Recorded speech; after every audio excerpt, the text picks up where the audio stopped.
What's up, everybody? aka the Coot here with a Wukong Season 4 Jungle Instructional Guide. With the introduction of Season 4, a bunch of new junglers are coming out and becoming really viable. And one of the more viable ones that I have found is Wukong. He has a ton of damage and a whole bunch of versatility. But without any further ado, we'll jump right into his abilities. His passive is he gets armor and resistance for each nearby enemy champion that he's around. It has a very large range, so you'll be just a little more tanky. His Q makes his next attack do a little extra damage and reduces the enemy's armor, so it has like a little bit of an armor shred, and that's 30% armor reduction. His W is his decoy. He'll become stealth for 1.5 seconds and leave behind a little decoy behind him. Very useful for all sorts of different things. We'll get into that a little later. His E, he dashes towards a target, so it's a gap closer, and he'll attack up to 2 additional enemies near his target, dealing physical damage and actually giving him a little attack speed boost. As you can see right now, he's also real good at swimming, it looks like. Anyways, his ultimate, his R, is kind of like a cyclone ability you'd see in like an action RPG. He spins around in a big circle, knocks everybody up into the air, and gains speed over the duration of the spell. So this is really high DPS output. If I'm not mistaken, it's one of the highest ults as far as damage output goes. So very useful for a bunch of different things. So, we'll hop right into the jungle. At the end of this, of course, there will be the runes and the masteries that I use for Wukong while I'm in the jungle, so if you need some sort of basis for that, feel free to check those out. I start the jungle with my E ability, I believe.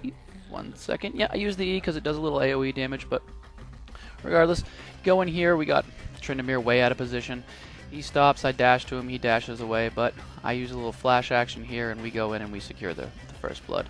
And I would have rather have had Pantheon get that just because I got full mana and plenty of things to do. I could have just as easily as taken the assist and been fine there, but you know what? Sometimes that's not the way that works, and sometimes it just works out better to have a strong jungler. So I find Shaco, who is known for counter jungling, in my jungle, which is something that, you come to expect when you're playing against a Shaco. But what Shaco doesn't realize is that right now Wukong is entirely overpowered, and he just doesn't have a chance to get away at all, even with his bullshit little boxes that I hate very much.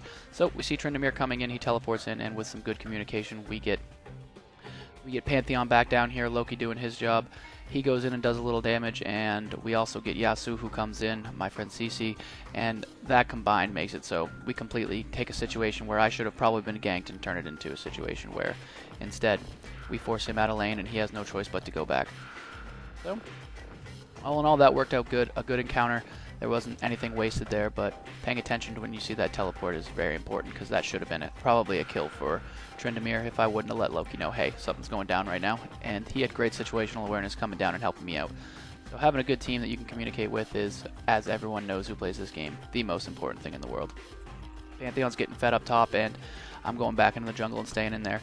You'll notice that I do my ability where I use my decoy, my W. I W away from the enemies because they'll actually attack that for a little bit. Here, counter jungling, I don't want to call it an advanced jungling skill because, everybody should be counter jungling. But, I mean, with Shaco as far behind as he is, and with me doing as much work as I've been doing with, Pantheon and stuff, we get a situation where I can go and counter jungle him and really set him back. Because now he has no health, he's got to go back, and not only that, but he doesn't have his race. So we stay a little longer than we probably should have here, kind of just milling around, not doing anything, but I check out the jungle there, and since there's nothing to do bottom, I just go back to my jungle and start staying viable. That's the hardest thing to do in the jungle, is to know when to gank, when not to gank, when to stay in the jungle to, keep yourself viable and keep yourself leveled. So we get a little check here on Sona, and the lane's decently pushed, so I figure we may be able to pull something off here. This is one of those stunts you try and pull when you have, your lane there, but you got to keep in mind that you are messing with an AD carry and a support. So I'm trying to keep the lane pushed and keep it distracted long enough for them to be able to do some tower damage if they want to. But all in all, this turns into more of a waste of time than anything else. It's still good though, because I get my ult off and we do get some serious damage on them, but I overplay my hand, and I don't show you these videos to show you the best of the best of the best. I'm not the best at any character. I'm good at some of them, but either way, everybody makes mistakes, and there I go in a little too hard in the paint and cause my bottom lane to get set back just a little bit. But that's part of the game, and you'll see here that you can't let that kind of stuff affect you. You get back in there and you do the damage that you need to do. I go and check top for Tryndamere, but Tryndamere's too smart to stay around for another death. But our mid manages to get a kill, and here with I'm actually on comm with Loki, so he tells me, you know, it's not a big deal if I go and push his lane out. But I try to coax Tryndamere into a fight because I know that Pantheon's going to be coming up here. So I drop my ult on him, get him as low as I can, go away like I am going to die, and then go back in immediately and put some damage on him. When Loki comes in with his spear, he gets it, and there you can see decoy turning out to be the move that it needs to be. You can use that in so many different ways. You see there, he didn't have a chance to get me. He had no idea where I was going. So getting out of a lot of situations with your decoy is something that Wukong is going to be doing for you, and it never gets boring. It's funny watching somebody beat on your decoy, or you bouncing back into a bush and having them lose you completely. But that's one of Wukong's greatest advantages, is definitely his decoy. So don't be afraid to use that in as many different ways as you can. And when you're starting out, experiment with it. Really try and, you know, mix it up. I catch a Sona out and about, drop my ult on her. She's a little tankier than she should be, seeing as I gave her a kill a few minutes ago. And the next thing you know, I'm dancing for no reason, and I'm messing with an AD carry that I don't need to be messing with, because she would definitely beat me up really good. Drop the decoy, get out of there. It wasn't a good situation, but with the way that I build Wukong, it works out pretty good. As always, you're going to want to start with the Lizard Elder. That item is just ridiculous. It's super overpowered. It's the best jungling item there is, in my opinion, so, you know, you're going to want to get that right away. And eventually you build into a Ravenous Hydra. I try to get a Ravenous Hydra because he doesn't do the greatest AoE damage, and his lane clear is not that great, so later in the game you're going to want to be doing that, and plus it helps out because he does have some AoE moves, like his ult doing AoE damage on top of AoE damage is real good. So I pick up the Ravenous Hydra. I'm going to, you know, go out there, I'm going to grab a Brutalizer just to do a little extra damage like that, but you might want to stay away from the Ravenous Hydra if you're not snowballing. Here I feel like I got a couple extra kills, so I can probably pull it off, but I go for the Brutalizer first just because it's just such a good bet, and it works so well with Wukong, just like it does so many other jungle champions. Here, once again, I find that Shaco out, and since Shaco just decided, you know what, he doesn't want to win anymore, he does some terrible move right there and doesn't realize that, you know, I'm going to grab him. He gets away, but here you can see, you can flash with your ult when you're using it, like mid-ult, you can flash away and you're still going to be doing your rotation. So, I mean, it won't be the most useful thing in the entire world, but in a case like that where Shaco went over the wall, I flashed right over the wall and I ended up giving him the business with my ult still, and that's a great feeling. You know, because you don't want to waste your ult and have a guy get away. So instead there, flash over, get to show you guys that you can indeed do that, and then I go in and fast forward because I figured you guys didn't want to watch that, but bit off a little more than I could carry with the whole AD carry thing. So you got to be careful. Sivir here is a little bit stronger than I thought, and she melted me pretty quick. Probably could have done some stuff, and if I was a more advanced Wukong player, probably gave her the business in the long run, you know, maybe decoyed around a little bit, but with her and Sona together, it was impossible. You can see a good ward ended up, you know, letting me know exactly where they're at with their red, and we caused a little havoc over here. Try to get away just long enough to cause some problems. I'm not really worried about Wukong, or excuse me, Shaco at this point, so I go in. I mean, we're definitely gonna get a kill on her, and I end up popping 2 more people up. So I worry about Vel'Koz a little bit because he's got that bursty damage.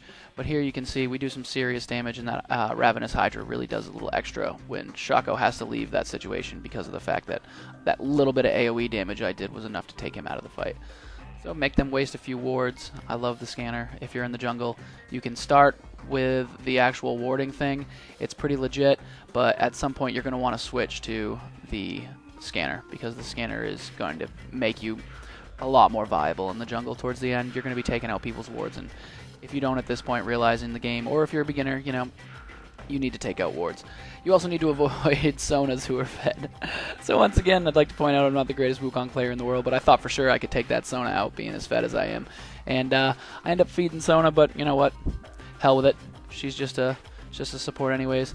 I try and slow Tryndamere down. I realize Tryndamere has his Undying Rage, and I'm not going to be able to kill him, but I can go in there and stop him from taking over and let Pantheon get a good chance at giving him the business. So here you can see Pantheon's been in lane long enough to where he's able very easily to kill Tryndamere, and with me stalling it, Tryndamere didn't get the tower, he doesn't get to split push, he doesn't get to be the viable character that he is. So once again, thinking outside the box and really doing some work like that helps out a bunch.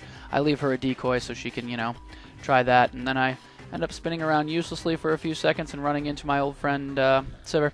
And you gotta know when to fold them. That's an important part of playing the game. You gotta know when it's not a good situation. I waste my ult, unfortunately. I wouldn't call it a waste. I tried to use it to get a kill, but ended up using that for no reason. Shaco got away, but it was a pretty much null there because, I mean, he didn't get a kill, I didn't get a kill, Silver didn't get a kill. Everybody's kind of just leaving the same way they went in, except for the fact that Shaco now has to go back, and that gives us just a little bit of a time advantage. You'll notice the flow of the game changes up a bunch when you're sending characters back to base. You're not always going to get a kill, but in certain cases, sometimes just sending them back is good enough. We decide we're going to feed Nami here because, you know what, she's the only character on our team that isn't completely fed, and I eat a whole big laser. So this team fight that turned out to be, you know, not what we wanted, but we went in and we kind of proved to yourself, you know, we can take these guys if they don't have their ults up, and since they don't, we get an opportunity here to where if I go in and I initiate, I realize I'm going to try and go in, initiate the fight, and try and get out and stay alive, but I realize my team is strong enough to where they're going to be able to really, really wreck them if we get into a team fight. So I kind of bite the bullet there, go in, initiate the fight because nobody else is willing to do it, and end up getting us to where we can push to the inner towers. So it's one of those situations where, you know, sometimes you got to be careful because sacrificing yourself is not always the best of moves. More often than not, it's a bad move. But in that case, I think it worked out pretty good because we got such a huge advantage over them. And you can see that everybody's pushing their lanes out, a big thing, lane control. If the lanes are pushing in the other direction, we can do a lot more work. Tryndamere here just decides, you know, he doesn't want to play anymore, I guess.